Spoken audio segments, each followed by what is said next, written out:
Assalamualaikum warahmatullahi wabarakatuh. Alhamdulillah hamdan katsiran thayyiban mubarakan fih kama yuhibbu rabbuna wa yarda. Asyhadu an la ilaha illallah wahdahu la syarika lah wa asyhadu anna Muhammadan abduhu wa rasuluh. Allahumma shalli wa sallim wa barik ala Muhammadin wa ala alihi wa ashabihi wa man tabi'ahum bi ihsanin yaumiddin. Fa ya ibadallah usikum wa nafsi bitaqwallah faqad fazal muttaqun. Qala ta'ala fi kitabil karim a'udzu billahi minas syaitonir rajim.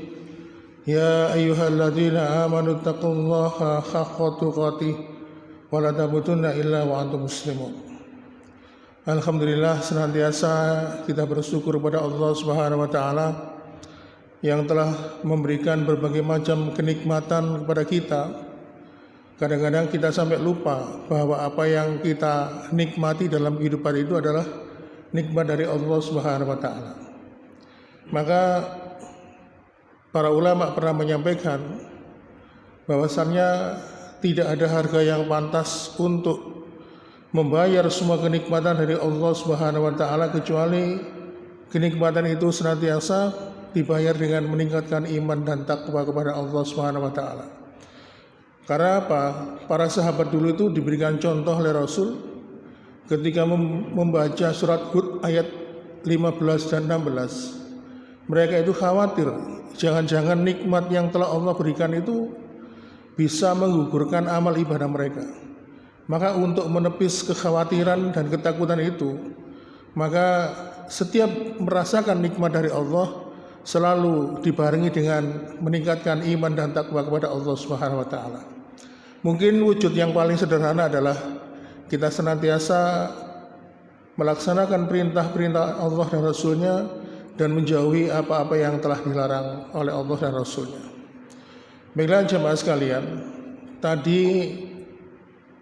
kebetulan setelah Mas Rio tadi adzan, saya baru mengaktifkan paketan data saya. Setelah itu ada notifikasi muncul pesan WA dari Ustadz Khalili minta untuk digantikan. Kaget saya, mendadak sekali karena kemarin Ustadz Khalili siap menyatakan hadir terus mengatakan tiba-tiba ada gangguan kesehatan, sehingga pada kesempatan pagi hari ini saya sebagai pemeran pengganti. Ya. Baiklah ma'asyiral muslimin, kita masih membahas tentang perkara yang berkaitan dengan kematian. Kalau pada pertemuan yang lalu kita membahas amalan-amalan apa saja yang harus kita persiapkan menjelang kematian kita, maka pada pertemuan pada pagi hari ini kita akan membahas bagaimana Islam mengajarkan kepada kita untuk memandang kematian. Jadi materi ini dilandasi karena ada beberapa kelompok manusia itu yang ketika memandang kematian itu dengan pandangan yang salah. Ma'asyiral muslimin, ada beberapa poin yang mengajarkan kepada kita bagaimana supaya memandang kematian itu benar. Yang pertama kata para ulama, bahwasannya hidup dan mati itu urusannya Allah. Sebagaimana ketika disebutkan di surat Al-Mulk ayat 2, Allazi khalaqal mauta wal hayata liyabluwakum ayyukum ahsanu amala wa huwal azizul ghafur. Allah yang menciptakan mati dan hidup untuk mengujimu siapa di antara kalian yang lebih baik amalnya, dan Dia Maha Perkasa lagi Maha Pemampun. Di sini Allah mengawali dengan kata mati lalu kemudian dilanjutkan kata hidup. Jadi yang harus kita tanamkan di sini adalah kematian dan kehidupan itu adalah urusannya Allah Subhanahu wa taala. Makanya jangan heran kalau ada orang yang mengalami kecelakaan berat, kok masih hidup. Di satu sisi ada orang yang beberapa waktu yang lalu keroan, masuk angin, badannya dikeroi, setelah itu mati. Jadi dia mati itu bukan karena keroannya, tetapi ada juga orang yang mengalami kecelakaan berat itu mati, apa masih hidup. Saya dulu pernah punya pengalaman, pernah nangani pasien wanita usia sekitar 25 tahun kecelakaan berat. Lokasinya di Tawangsari, Bangsal. Patah lengan kanan dan kiri, patah tulang di radius ulna atau tangan ini kanan kiri, patah tulang di paha kanan, paha kiri, lalu kemudian patah tulang juga di kruris. Kruris ini kaki ya, bawahnya lutut itu kanan kiri. Terus kemudian dia juga mengalami garota. Lalu karena mungkin kecelakaan itu terbentur perutnya, sehingga dia mengalami perdarahan di dalam perut, sehingga akhirnya harus dibuka perutnya, diatasi perdarahannya. Qadarullah masih hidup dan beliaunya masih sehat sampai sekarang.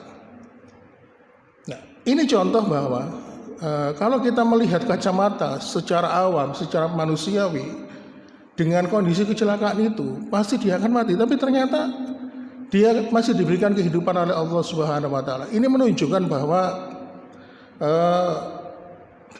kehidupan dan kematian itu memang urusannya Allah Subhanahu wa taala. Kemudian ma'asyiral muslimin, perkara yang kedua yang mengajarkan kepada kita bagaimana kita ini memandang kematian.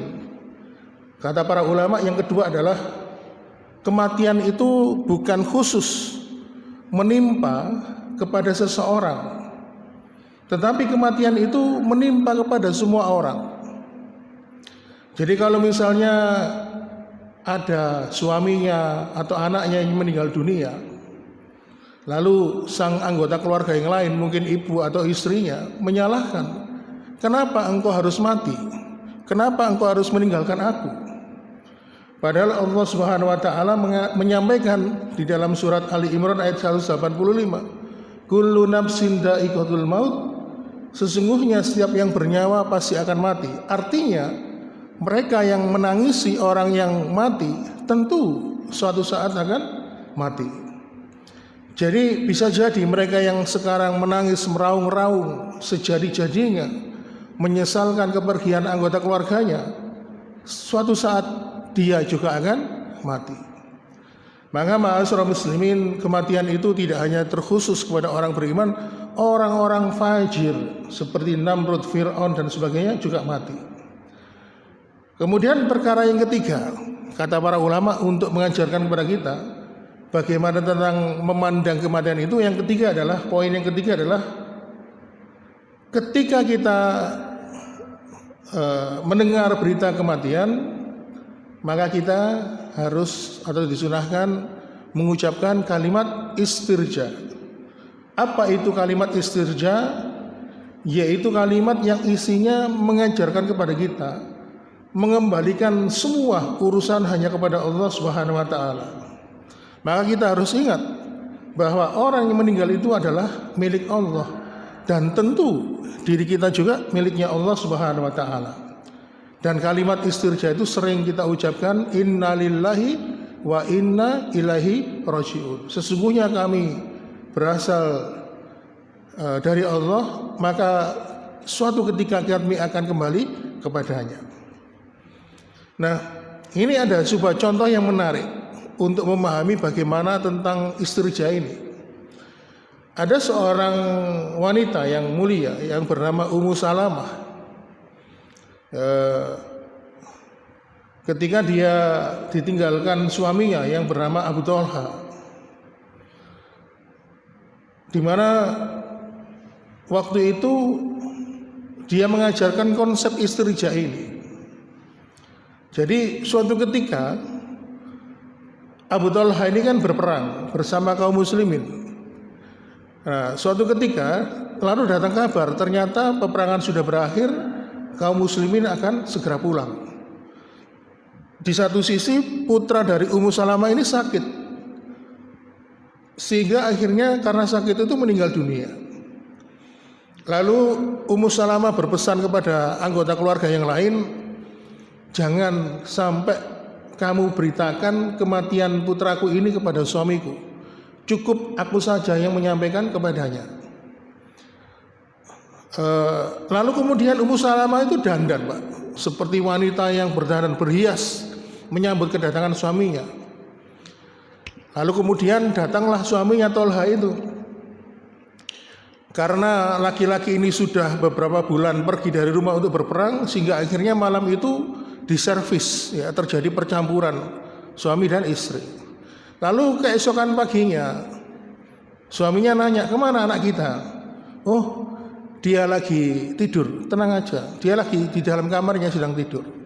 Ya, lalu kemudian setelah mereka melakukan itu, tidur kembali hingga di suatu pagi setelah sholat subuh, Ummu Salamah bertanya kepada suaminya Abu Tolha, aku ingin bertanya kepadamu, seandainya kita ini punya barang titipan, barang ini bukan milik kita, dan suatu ketika pemiliknya ini minta kepada kita untuk dikembalikan barang itu, apakah kita punya hak? Lalu Abu Tolha mengatakan, tentu tidak, karena itu memang bukan milik kita harus mengembalikan. Maka Ummu Salamah mengatakan, inilah anak kita, putra kita adalah titipan dari Allah Subhanahu wa taala, dan tentunya kita ini tidak berhak memilikinya, dan Allah telah meminta kembali, dan putra kita barusan meninggal dengan sakitnya. Betapa kagetnya Abu Tolha ini, hingga akhirnya disampaikan kepada Rasulullah SAW, dan Rasul mengatakan, sesungguhnya Allah merahmati keluarga kalian, dan Allah memberikan pahala yang begitu besar kepada Ummu Salamah sebagai seorang tua. Nah, akhirnya hari berganti minggu, berganti bulan, hingga berganti tahun, Abu Tolha akhirnya meninggal dunia. Maka konsep istirja ini masih dipegang oleh Ummu Salamah, hingga suatu ketika Rasulullah SAW menyampaikan kepada Ummu Salamah, qul li ya Umma Salamah Allahumma jurni fi musibah wa lufli khairan minhu. Wahai Ummu Salamah, berdoalah kepada Allah, ya Allah, berilah pahala atas musibah yang menimpaku, dan gantilah dia dengan yang lebih baik. Ummu Salamah minta ganti suami yang lebih baik. Dan menurut riwayat, setelah Ummu Salamah menjanda, akhirnya dilamar oleh Rasulullah, dan akhirnya bersuamikan Rasulullah Muhammad SAW. Diganti oleh Allah suami yang lebih baik, yaitu apa? Bersuamikan Rasulullah Muhammad SAW. Itu perkara yang ketiga. Perkara yang keempat yang diajarkan oleh Allah Subhanahu wa taala untuk memandang kematian, kata para ulama, yang keempat adalah kematian itu adalah salah satu bentuk musibah. Dan semua musibah yang Allah timpakan kepada kita itu sudah dicatat sebelum kita diciptakan. Jadi kematian itu termasuk musibah, Pak. Termasuk salah satu bentuk musibah, karena musibah itu banyak macamnya, banyak grade-nya, banyak tingkatannya. Dan musibah yang menimpa diri kita itu sudah dicatat oleh Allah. Rasulullah Muhammad SAW bersabda, Innallaha kadaba maqadiral khalaik qabla an yaqulus samawati wal ard bi khamsina alfahsana. Allah menulis ketetapan ciptaannya itu 50.000 tahun sebelum menciptakan langit dan bumi. Jadi jodoh kita, ya, sedih kita, celaka kita, termasuk kematian kita itu sudah ditulis oleh Allah 50.000 tahun sebelum Allah menciptakan langit dan bumi. Makanya di sini kita perlu menanamkan pemahaman bagaimana konsep takdir. Itu yang keempat.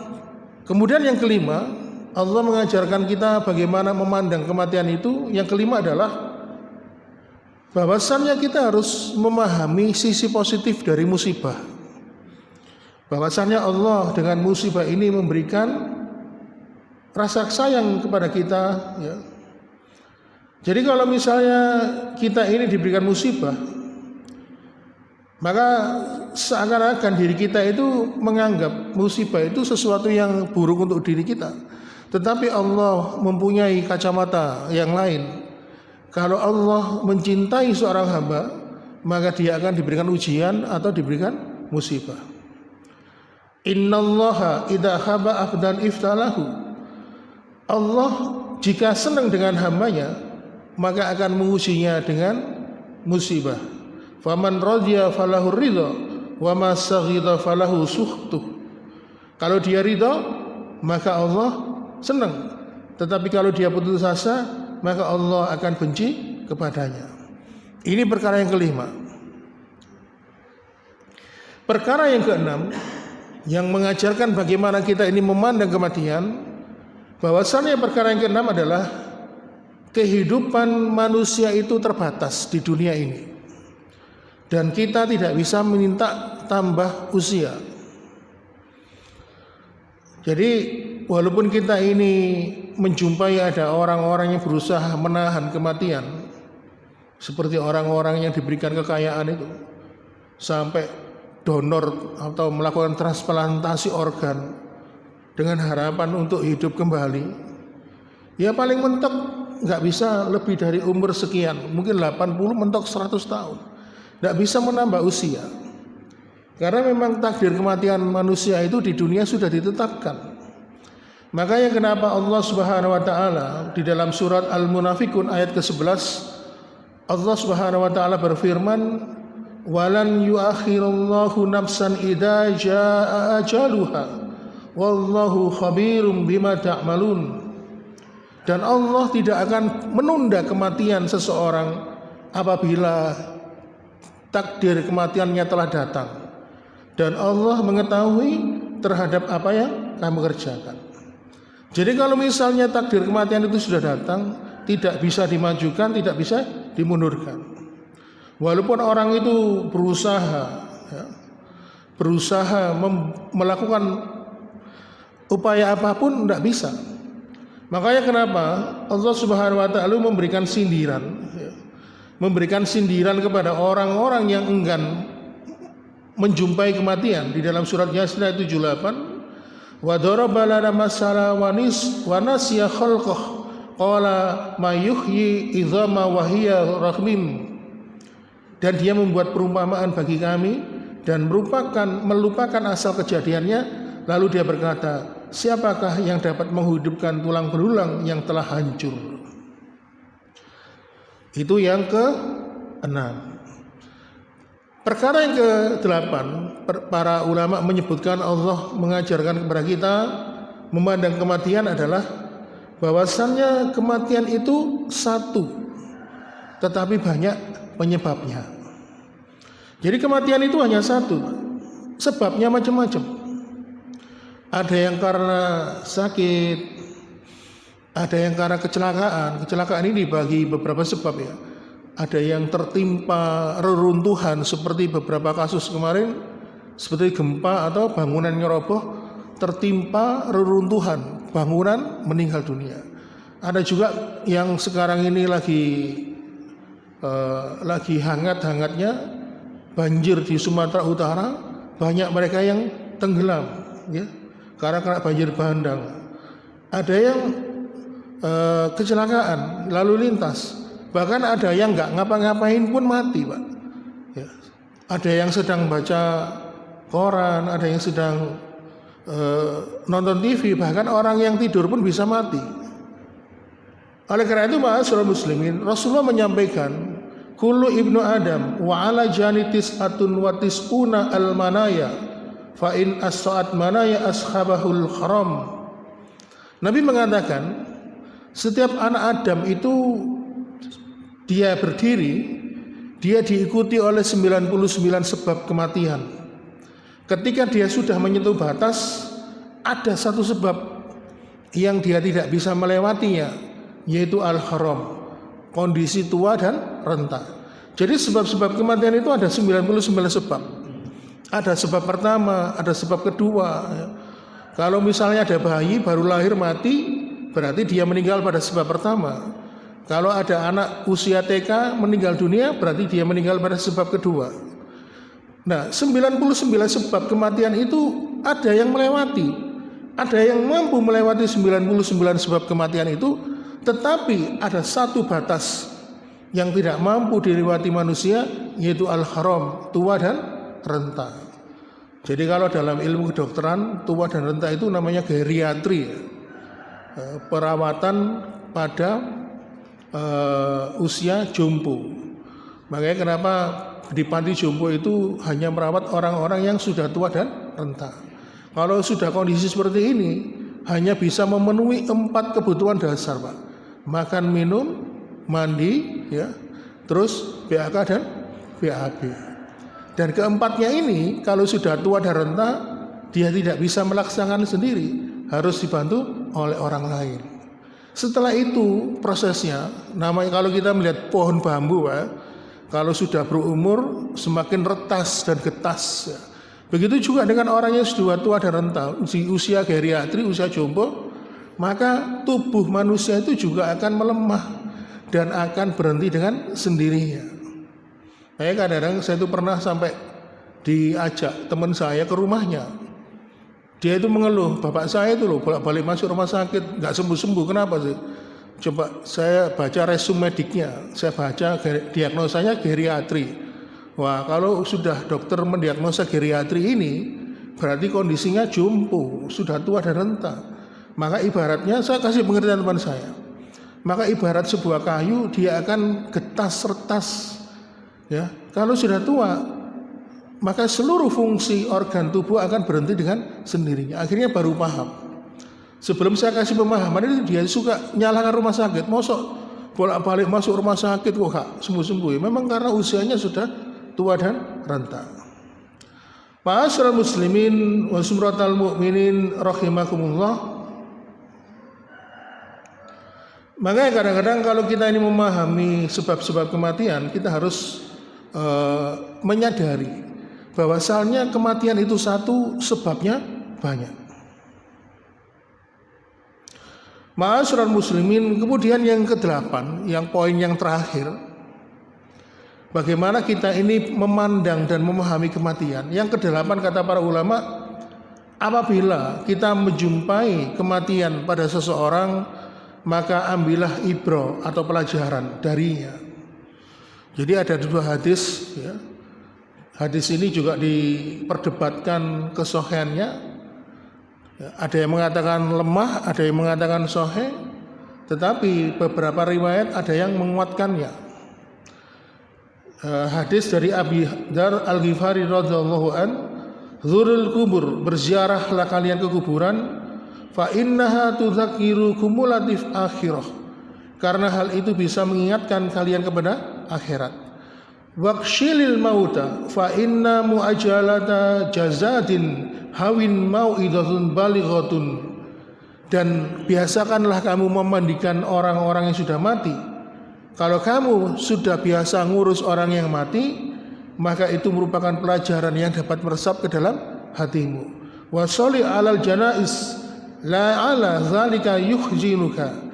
Dan sholatkanlah jenazah supaya hatimu tersentuh. Fa inal hazim fa dzilillahi yata'aradu likulli khairi.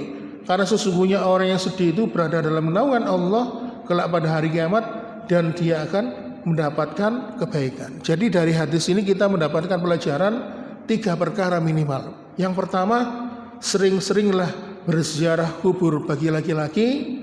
Kemudian sering-seringlah memandikan jenazah karena di dalamnya ada pelajaran.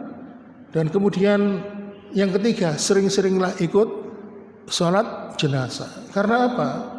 Suatu saat kita akan disolatkan. Saat ini kita mensolatkan orang lain, suatu saat kita akan disolatkan. Saat ini kita mengantar jenazah orang lain, suatu saat kita akan diantarkan jenazah kita oleh orang lain. Suatu saat ini kita mungkin memandikan jenazah orang lain, suatu saat orang akan memandikan jenazah kita. Demikian ma'asyiral muslimin wa sumratal mu'minin rahimakumullah, yang mungkin bisa bermanfaat, bisa menambah wawasan kita bagaimana kita ini memahami kematian, di mana tentunya landasan dalilnya ini kita ambil dari